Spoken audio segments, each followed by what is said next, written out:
the cut. But I may drop one heavy weapon squad to get something else. I don't know what yet. So I'll let you know when I figure that out. Here's one of my fancy lists on cardstock, Copperplate Gothic Light. Armored Sentinels, Scout Sentinels were awesome. Yeah, I think the only things I would really change is the Vanquisher and maybe a heavy weapon squad or two. I didn't really need the heavy bolters. They were nice, but I have plenty of anti-infantry, so I might drop the heavy bolters then. Not sure what I would add in yet, because I don't have a lot of other models to choose from. So, but so some things I've learned from the tournament. Some things that I have learned. Specific tactical mistakes that I made. Against Bob, I mentioned this briefly, but if you look in the picture of the video, on the left-hand side was the trees, and I decided to corner myself over there and try to make his one rhino worthless, so he wouldn't even get it to me in time, which pretty much worked. He got it over there, but didn't have any really thing worth disembarking to.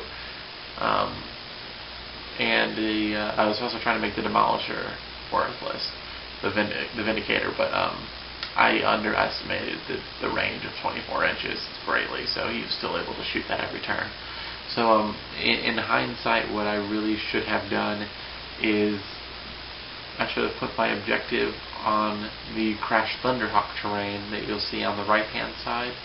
If I put the objective in there, and every single one of my infantry over there, then he would have had to, and if I put all my tanks on behind the trees, I would have had more cover, and he would have had to choose to split up his army. If he wants to control my objective in order to win, then he has to send troops over there to wipe out my troops and to control the objective. If he does that, then he's leaving all of my tanks open. Instead, I made the stupid decision of deploying my infantry out in the open because I didn't want to spread out across the table. So I should have left the middle empty, so if he killed anything on the right-hand side and he wanted to get over to kill a tank, he'd have to walk across 24 inches of table. So that was a huge tactical error on my part. Also, I wasted a lot of shots near the end of the game just on the demons in the back that I hadn't even hurt, and trying to finish off the last few of one squad, when in reality I realized later that if I had focused more fire on finishing off the demon prince, I would have tied up the game on kill points. I was lucky enough just to be able to run my missile launchers to contest the objective so he wouldn't get a major victory or a massacre. So deployment was a big tactical error on my part in the last two games against the Space Wolves. I really shouldn't have deployed my last cannons and missile launchers over there. And I should have put maybe my Chimeras over there or something. It was just bad to split up my force in the way that I did against the Space Wolves. So, yeah, deployment is a huge thing. Make sure you look at deployment. Another thing I learned is that Bob is absolutely amazing at 4+ saves. I mentioned this in the short summary I did, but like literally on the first turn he charges his Rhino and his Land Raider and his Predator forward all the way and pops smoke on all of them. And I'm like, well, if I take out the Rhino, that's the easiest one. Then I can wipe out all of the guys inside, hopefully quickly, and I'll reduce what I'm getting hit with. Well, I shoot my las cannons, shoot with my missile launchers, I shoot with all my heavy weapons, trying to save my tanks for last to hit him with the large blast, and I literally had to have gotten 7 to 9 penetrating hits, and he failed only 2 of his cover saves from his smoke, and they were way at the end of my shooting. So by the time I actually destroyed it, I literally had nothing else to shoot at him with. So that sucked a lot. yeah. One thing I wish I had brought was the Lehman Russ. I think it's the Exterminator with the Nova Cannon that ignores cover. Um, it would have been nice for popping weak transports in cover and against the Tau. It would have been amazing against the Tau. I didn't even consider bringing it just because only because it's AP4, and I always fight so many Marine players, so I need to consider that kind of stuff as well. So I really have learned a lot from this tournament. Yeah. So I guess I'm just gonna win the next one. Is how it's gonna go. So things to keep in mind when fighting Tau. You want to make sure you kill any. If it's an objective mission like it was in this game that I played. The really smart move I made was to kill off all 44 of the crew as soon as possible. I killed them all, I think, by turn 2 where they were running off the board. So that was vital. The things I did wrong, I waited a little bit too long to shoot at the Pathfinders, and they really messed me up quite a bit. Another thing, I didn't even shoot the Hammerhead or the Broadside. That was a really good move on my part. It would have just been a waste of shots, and they didn't really do that much. Also, one thing I wish I had done was put a few shots on the Devilfish carrying the Fire Warriors. I did once or twice, but they did nothing. I really wish I had put more shots on to take one down while it was still way in the back away from the objective. That would have spared me a lot of shots later in the game that I could have put on the other squad and possibly pulled out a massacre. Not likely, but possibly.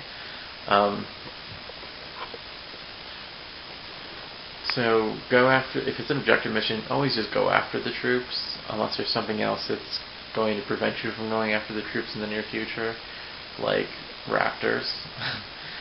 Against World Eaters, things to make sure you do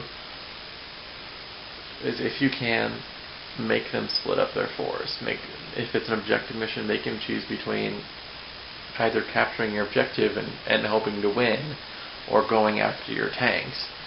So, a good strategy that I had that didn't work really well in the situation was I was running both of my Camaros up the left flank to just basically try to get to his objective, because all he had there was we started off with nothing there and ended up with just a squad of demons there, which I could have taken with 2 vets and 2 Camaros. So if that had panned out a little bit different, that would have been very advantageous to just kind of run 2 up the side while he's attacking everything on the right. But yeah. So against World Eaters, kill the troops, kill the Raptors. I didn't shoot at the Demolisher at all. I only shot at the Lehman Russ once or twice when I couldn't really shoot at anything else. I mean the Land Raider. So yeah, what I've really been finding these last few games is that